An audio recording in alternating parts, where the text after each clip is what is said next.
What's going on, Packer fans? Welcome into the Pack a Day podcast. I'm your host, Andy Herman. You can follow me on Twitter at Andy Herman NFL. Before I get started, huge shout out to Perry and Maggie for filling in for me yesterday. Super appreciative of both of them.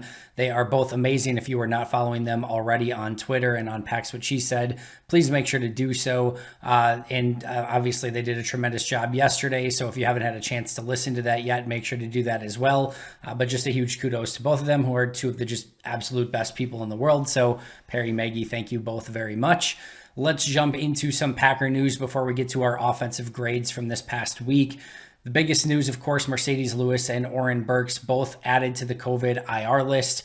Not ideal for Green Bay as that list continues to grow. Now, the NFL did make some changes to their COVID protocols following CDC guidelines. As I've mentioned before, I am not going to get into a ton with the COVID guidelines and protocols, etc. anymore. We will find out later this week if any of these players who are currently on the COVID list are able to play. But for the time being, both Burks and Lewis will certainly be missed. Lewis is, unsung hero might be a little strong, but he just does so incredibly much for this team. And, from a blocking standpoint, pass blocking, run blocking, and just sort of being one of the emotional leaders on this team. You can tell how everyone cares about Lewis and what he's able to do on the field. And anytime he gets the ball and is able to rumble the way that he does, the entire team sort of rallies around him. So he would be missed a ton. That would likely mean more of Tyler Davis, who I've certainly been a fan of and somebody who I think can continue to be a really nice player for Green Bay and is one of probably their better blocking tight ends remaining on the roster. So I would expect more of Davis if Lewis can't play. From a Burks standpoint, they're just sort of getting a little bit low on inside linebackers now with Summers and Burks both currently out. That would be, Isaiah McDuffie would probably move up into the top backup role after Campbell and, of course, Chris Barnes. So they're just sort of getting a little light there. Speaking of which, Green Bay did protect 4 players on the practice squad.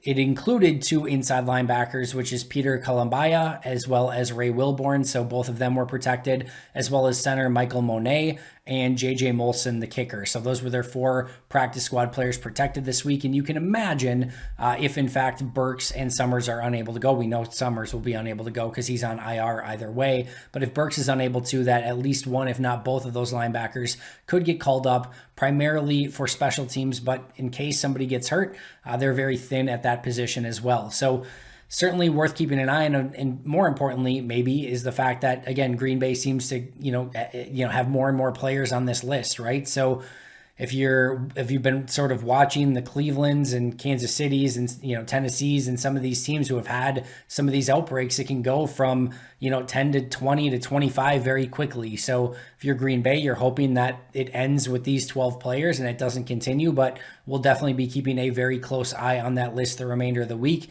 because, again, this is a very important game against Minnesota. You have the opportunity to eliminate Minnesota from the playoff race, keep your number 1 seed overall. So this game matters a lot, and you don't want to end up in a situation where all of a sudden you're down 20, 25 guys due to COVID outbreaks. Not that there's necessarily anything they can do at this point other than be as safe as possible.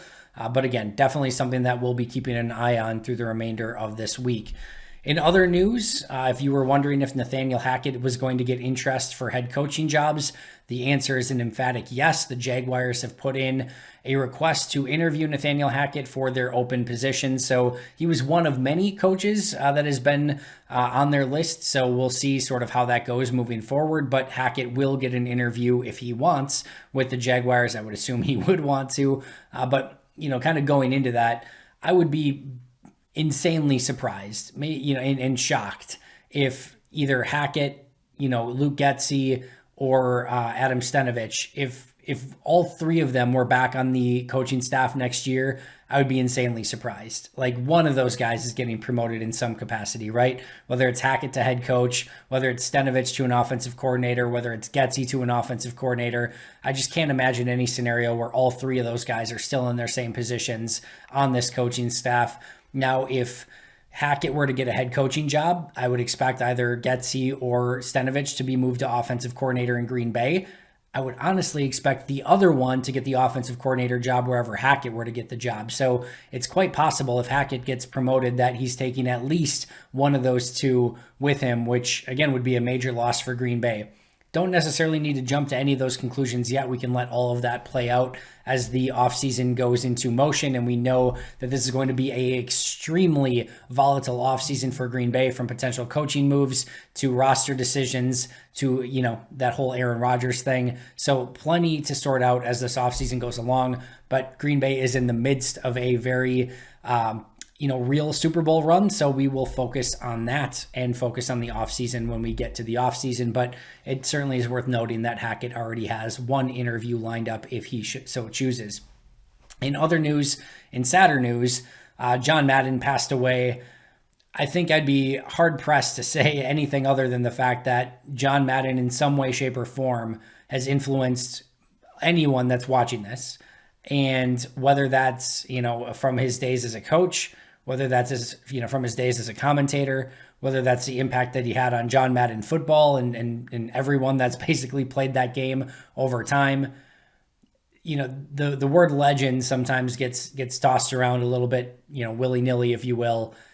John Madden was a legend. And I think there's things that I've certainly taken away from just his, innate ability to talk about the game of football in a way that was so intense and so passionate, but also in a way that anyone could understand. It was never over anyone's head. He would maybe get a little bit, silly at times with the turduckens or, talking about Gatorade barrels, having a child's Gatorade barrel or, some of the ridiculous stuff like that. But man, you just wouldn't go into a game that he was announcing and have anything but fun and have anything but good to say about the way that he announced that game. And the word legend for him is absolutely appropriate. And, I think it was Kevin Clark, I believe, who put it best, just basically by saying that, he affected every generation of football. I actually want to pull up this quote here. I meant to have it up ahead of time, and I apologize for that, but it was so good that it's worth repeating here. It was Kevin Clark. He said, John Madden means something different to basically every generation of American in the last 50 years, whether it be by coach, broadcaster, video game pioneer. That is a remarkable life. And well said, Kevin Clark, and you're 1,000,000% right. It was a remarkable life. And again, I put the word legend on there, not lightly, but I think realistically, because that's exactly what he was. Brett Favre said, we lost a larger-than-life legend in John Madden. My career was narrated by Coach, one of the best in the game. I'll always remember our pregame meetings when we laughed and talked about anything but football. I'll miss my dear friend. Love and prayers to Virginia and the family. And you'd be hard-pressed to find anyone that had, really anything negative to say about him. So rest in peace, John Madden. You are an absolute legend, and you will be missed. And I'll end by saying this about John is, he's just a great example of one of those personalities and people that you wish you could have just, for me personally, I just wish I would have enjoyed him a bit more in the moment. He, as Brett said, he narrated his career like he narrated football for me growing up. And you just sort of always had this feeling that it would always be that way. And of course, that never ends up being the case. I would give anything to hear, John narrate one last Packer game. I mean, how amazing would that be to hear him, narrate Rodgers and this current run that the Packers are on. But unfortunately, time catches up with everyone, and that's always not in the cards, and it happens quick. And before you know it, you're listening to John Madden one day, and he's putting out his All Madden team, and you're hearing him announce games on your favorite video game, and the next he's gone. And that's why, when I talk about these things of enjoy this Aaron Rodgers to Davante Adams connection, because whether it's through passing or whether it's just through the passage of time, these things too shall pass. And it's very special for this Packers franchise to be where they are right now, to have a quarterback like Aaron, to have a wide receiver like Davante Adams, and that connection that they have. And we've seen it before. And, it wasn't long ago where we were talking about, Favre and Jennings, or Favre and Driver, and Rodgers and Nelson. And again, these things just go very fast. So I always like to try to take as much time as possible and just appreciate them as they're happening as much as I can, because they're gone way too fast. And yeah, it'll be on to the next thing, and some other player will wow us and so on and so forth. But every once in a while, these certain players or coaches or announcers mean a little bit more. And I think, again, that's definitely the case with John. So rest in peace, John Madden. Let's get into, there's no easy way to transition off of that, but let's get into my top graded players and lowest graded players from the offensive side of the ball this past week. Top three, I don't think are going to be a major surprise, although maybe an offensive lineman up there that will become a little bit of as a surprise. Aaron Rodgers was my number one overall graded player. I think the biggest thing I can say about Rodgers in this game, one, he had like the ridiculous throws, right? The deep balls and the shots downfield to Allen Lazard, Davante Adams, even the game winner, potential game winner that Adams unfortunately dropped. Like the ridiculous throw to Josiah DeGuara that was incomplete, but the fact that he gave DeGuara even a slight possibility to catch that ball for a touchdown was beyond insane. And just a ridiculous game from Rodgers. But more importantly, try thinking back to the game and thinking of a mistake that Rodgers made. Yeah, there was an underthrown ball to Allen Lazard on a play, or kind of a poor read. We'll talk about that play more in just a moment. But you go and watch the pass to Juwan Winfrey was maybe a little bit underthrown, but two guys right in his face. You go and you watch what he did in that game. There's just so few errors from Rodgers, and that calls that's from making reads on the field to throwing the ball accurately, to all of it. There's just no real negatives. And yeah, there were a couple of really small ones here and there, but his propensity to play almost error-free football, plus make some huge throws on top of it, is going to result in a huge grade, and that's exactly what it was this week for Rodgers, which is why he's very much in the lead for the MVP conversation. Number two on my list, somewhat of a pleasant surprise, and that's John Runyon Jr. Thought he had a really nice game, consistent run blocker. I know the Browns didn't have, maybe their top-tier defensive tackles in this game, but I thought he was very consistent from both a pass pro and a run blocking standpoint in this game. I thought if you wanted to run in this game, you were probably doing it best if you were running behind Runyon. And then, again, just very consistent in pass pro as well. Overall, my second highest graded player. And then number three was Davante Adams. And yes, he had the legal motion penalty. He had a couple drops on the last drive, a play here or there where he didn't get separation, but overall, just another tremendous game from Adams. The deep balls down the field, the touchdowns. Like you're just, again, watching a rare player in his prime. I know there'd be a couple of those plays he'd like to have back, but still a really nice game for Davante Adams.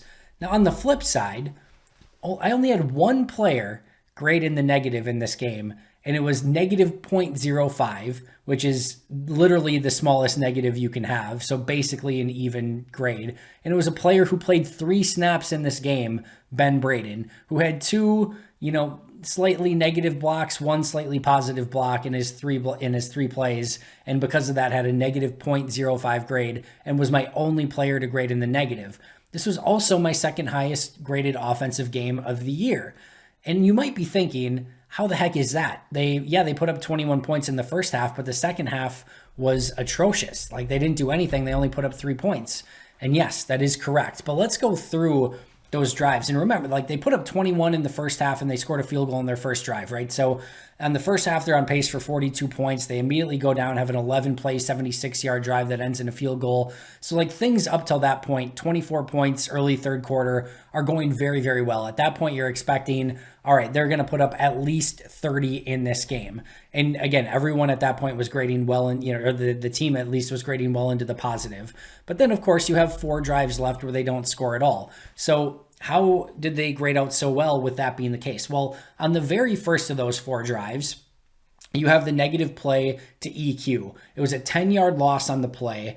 And go back and watch that. I don't have anyone graded as negative on that play.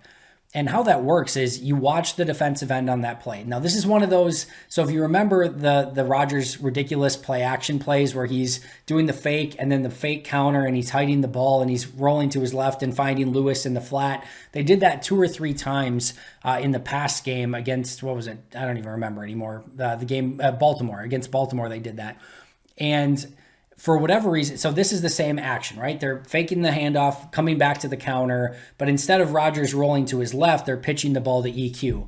Well, the edge rusher for Cleveland on that play, you can very much tell that he was well-versed in the fake on that, and he shoots right upfield. Now, I don't think he was expecting an end around, but I think he was expecting Rodgers to keep the ball on a bootleg like he did on a handful of occasions over the last couple games. So he watched his film and read his keys, and he shoots up the field. Maybe Lazard could have got a little bit more of a piece of him, but the last thing Lazard's expecting is for that defensive end to shoot up the field. What everyone's expecting on that play is that he's going for the run, the counter action, and he's going to pinch inside, and that's going to leave EQ to motion and have a wide open field on the end around, which probably would have resulted in a pretty big play.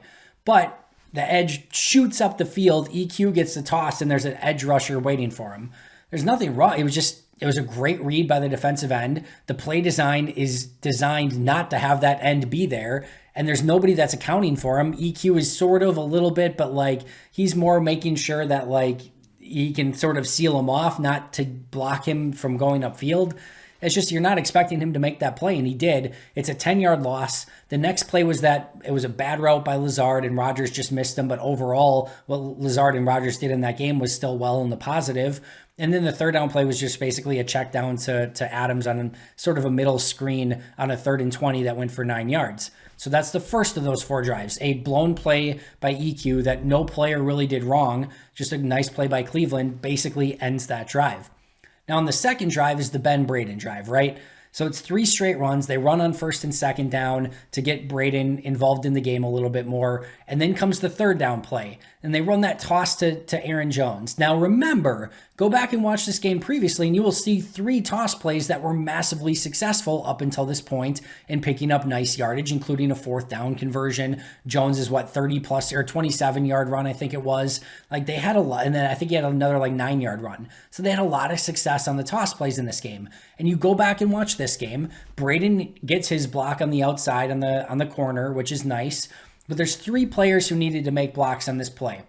Royce Newman we'll get to in a moment, but Lucas Patrick has the nose tackle one-on-one, and he has the chance to get inside of him and steal him off, and he doesn't do so. And then Davante Adams has to seal a corner by coming on a crackdown block, and he basically whiffs completely on the block.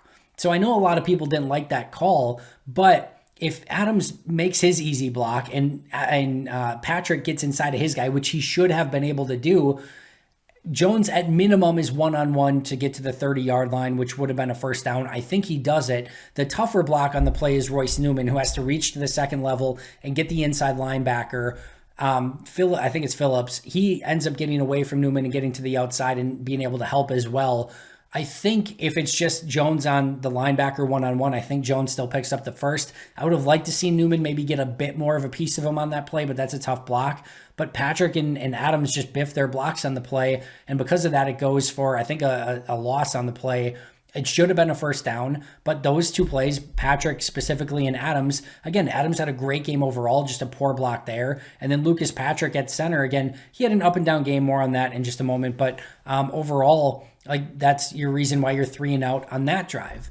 Then the next play, you had the 2 drops by Davante Adams, which is just an uncharacteristic play by, arguably the best player on your team. And again, Adams graded out well in the positive outside of those 2 drops and the missed block. So he still grades out well in the positive. And then on the very last drive, you're running out the clock. So a 1 missed block on a 3rd down, or blocking assignments on a 3rd down by Adams and Patrick, a drop by Adams on a key 3rd down, and then that blown up end around play is what basically completely blew up Green Bay's productivity on offense. And that's why I didn't have negative grades on a lot of players, is because there weren't a ton of plays in the second half to really grade in the negative. The first half graded well in the positive, and all of a sudden it's the end of the game and you're still at 24 points. So I'm not excusing it. I'm not saying the offense was great. I'm not saying that they couldn't have converted. I'm not saying that they couldn't have had some better play calls. I'm just saying as I graded out the individual players, they graded out very well in this game, and it's certainly nothing that I'm concerned about this offense moving forward. Just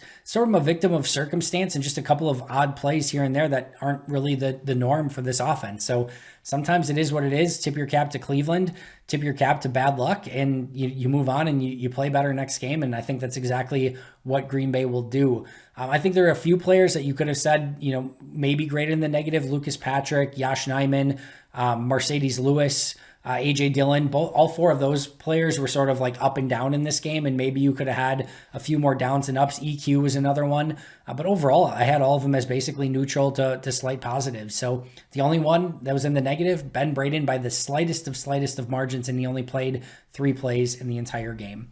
that is going to do it for me today. Thank you so much for joining me. I will be right back here tomorrow. But until next time, and as always, go Pack Go, and make sure to subscribe if you have not already. See you tomorrow.